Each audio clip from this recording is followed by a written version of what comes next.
ที่ตอนนี้พวกเราอยู่ที่หอพิพิธภัณฑ์แห่งชาติแห่งหลวงพระบางเนาะหรือว่าในอดีตเขาเอิ้นมาพลังสว่างของพระเจ้าศรีสว่างวัฒนาซึ่งเป็นพระเจ้าชีวิตองค์สุดท้ายของเราเนาะที่ประทับอยู่ที่นี้มื้อนี้เราสิมาเล่าถึงเกี่ยวกับประวัติความเป็นมาของหอพิพิธภัณฑ์แห่งนี้หรือว่าพระสว่างเก่าแห่งนี้เนาะแล้วก็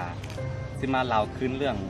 รัชกาลไทยของเจ้าชีวิตศรีสว่างวัฒนาเนาะสิมาเล่าคืนแล้วกับความหลังความเป็นมาหรือว่าการเสียชีวิตของเพิ่นเนาะสิเว้าตามความเป็นจริงที่ผ่านๆมาเนาะบ่เข้าข้างผู้ใดโอเคมาเลยความจริงพระราชวังแห่งนี้เนาะคือสร้างขึ้นมาในปีพ.ศ. 1901แล้วก็สร้างเสร็จไปปี1904เนาะพ.ศ. 1904เนาะในรูปแบบพัฒนากรรมแบบการสร้างผสมกับแบบสไตล์ฝรั่งเนาะเพราะว่าผู้ออกแบบคนฝรั่งเป็นออกแบบเนาะทีนี้สิมาเฝ้าเกี่ยวกับอันนี้เนาะหลังจากที่สร้างเสร็จเรามีพระเจ้าศรีสว่างวงศ์พระเจ้าศรีสว่างวัฒนาไปประทับอยู่ที่นี่เนาะถึงฮอดปี1975แล้วก็ประเทศชาติของเราได้มีการเปลี่ยนแปลงไปแล้วก็ได้ยุบไปได้เป็นหอพิพิธภัณฑ์แห่งชาติของหลวงพระบางเนาะเครื่องใช้ของสร้อยของบรรดาเจ้าชีวิตหรือว่าบรรดาลูกหลานของเพิ่นคนยังเก็บไว้ที่นี่เขาบ่สามารถเข้าไปภายในได้หรอกว่ามันทำแล้วสิมาบอกคืนเนาะพระเจ้าศรีสว่างวัฒนานี่เคยประทับอยู่นี่ประมาณฮอดปี1975วันนั้นราคาหลังประเทศชาติได้มีการเปลี่ยนแปลงจากระบอบแบบรัฐาธิปไตยไปเป็นสังคมนิยมเนาะแบบคอมมิวนิสต์เนาะแต่ชีวิตก็ได้ออกมาอยู่แบบเป็นสามัญชนธรรมดาแล้วก็ปี1975 1978เคยเป็นที่ปรึกษาของประธานประเทศแห่งชาติสปป.ลาวเนาะแล้วก็หลังจากนั้นฮอดปี1978เนาะสมัยนั้นพรรคประชาชนปฏิวัติลาวของเขากำลังอ่อนแอกำลังหาบทปลดปล่อยไม่ได้ไม่ไม้เนาะแล้วก็บ่ค่อยเข้มแข็งได้หลังที่มีคนลาวเขาที่ตนไปต่างประเทศเนาะเด็กกลับมาก่อความวุ่นวายอยู่ลาวเขาเนาะสมัยปี1978แล้วก็ข้อนี้ไปเชื่อมโยงกับพระเจ้าศรีสว่างวัฒนาเนาะอันนี้บ่เป็นความจริงหรือว่าบ่เป็นความจริงครับผมบ่ฮู้เนาะว่ากันว่าเจ้าศรีสว่างวัฒนาที่อยู่ลาวนี่ให้ความร่วมมือหรือว่าให้การสนับสนุนเรานอกเนาะเพื่อมาก่อความ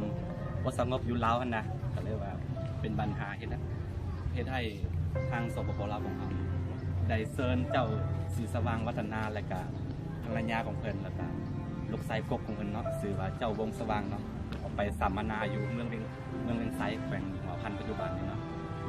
จนฮอดปี1985ก็เสียชีวิตนั้นเนาะถ้ามาเอาไปสัมมนานี่ก็ในความเป็นจริงเป็นไงครับพูดกันเลยว่าตามคลิปนี่ต้องแบบไปใส่แรงงานหรือว่าประมาณนี้เนาะใส่แรงงานนักนะก็เรียกว่าทนกับความยากลำบากได้เลยว่าเสียชีวิตไป1985เนาะส่วนเจ้าวงสว่างเจ้าชายวงสว่างเนาะเป็นลูกชายกบของเพิ่นเนาะก็ไปเสียที่นั่นแล้วก็ภรรยาของเพิ่นเจ้ายิ่งทำผิวเนาะไปเสียชีวิตเนาะโอเคซึ่งว่าเราย่อๆแบบนี้เนาะแล้วเอาที่ไปไทยวิวข้างหลังนี้ให้เบิ่งทั้งหมดเลย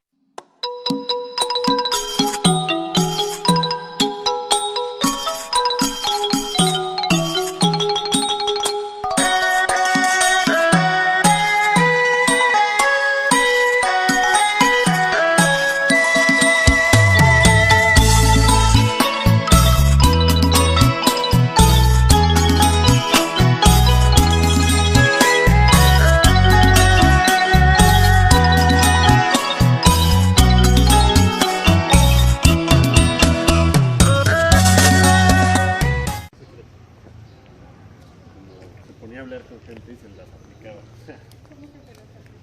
Sí, como que conversaba, como tipo...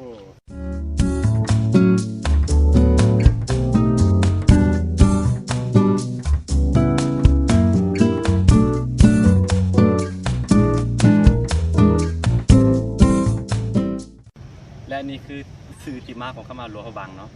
เข้ามาหลวงพระบางมาจากอันพระเจ้าองค์หนึ่งเนาะพระเจ้าองค์นั้นคือได้มาจากกษัตริย์กัมพูเชียสมัยปีค.ศ. 1353ซึ่งเพิ่นได้ประทานให้เจ้าฝั่งงบนะสมัยนั้นเพิ่นไปมีภรรยาอยู่คนเนาะภรรยาเป็นลูกของเจ้าชีวิตกัมพูเชียคือนางเกี้ยวเก่งยาเนาะก็คนสิกลับมาปกครองลาวเนาะคนสิกลับมาลาวเพิ่นได้เอา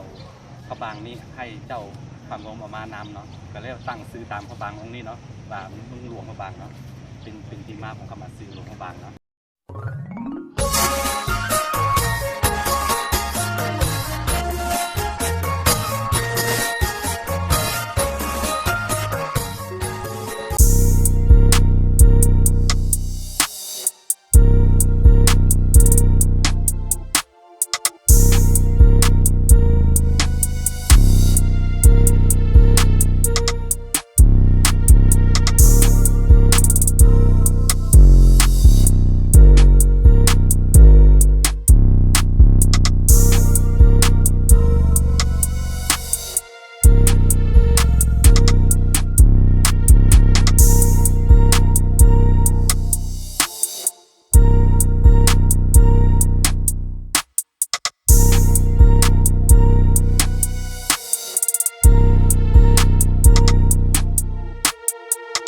สบายดีตอนนี้พวกเราอยู่ที่วัดเสียงทองหลวงพระบางเนาะเป็นวัดเก่าแก่แห่งหนึ่งในแขวงหลวงพระบางสร้างขึ้นมาแต่คศ1560โดยพระเจ้าชัญญาสิทธาธิราชเนาะ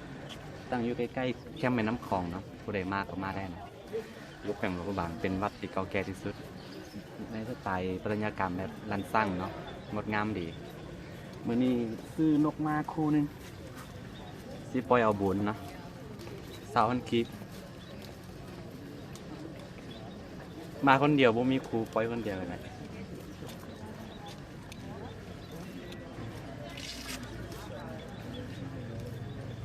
ออกไม่ได้เลย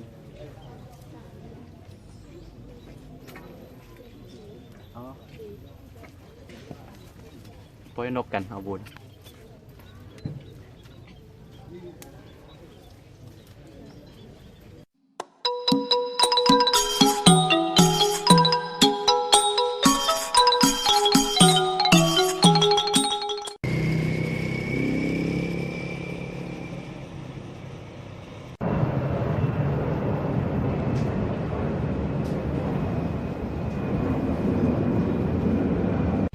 ตอนนี้เฮายามข้ามความไม่พายไปทั้งนั้นเนาะได้เพื่อนฝรั่งผู้หนึงเป็นคนสเปนเดี๋ยวสิแนะนำให้ฟังภาษาอังกฤษบ่แข็งแรงปานใดเนาะ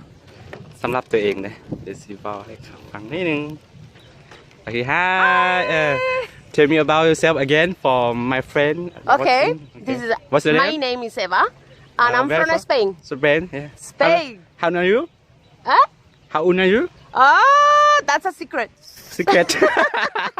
I think you're 70, 75. How? Oh. Yeah. ความลับอายุบ่บอก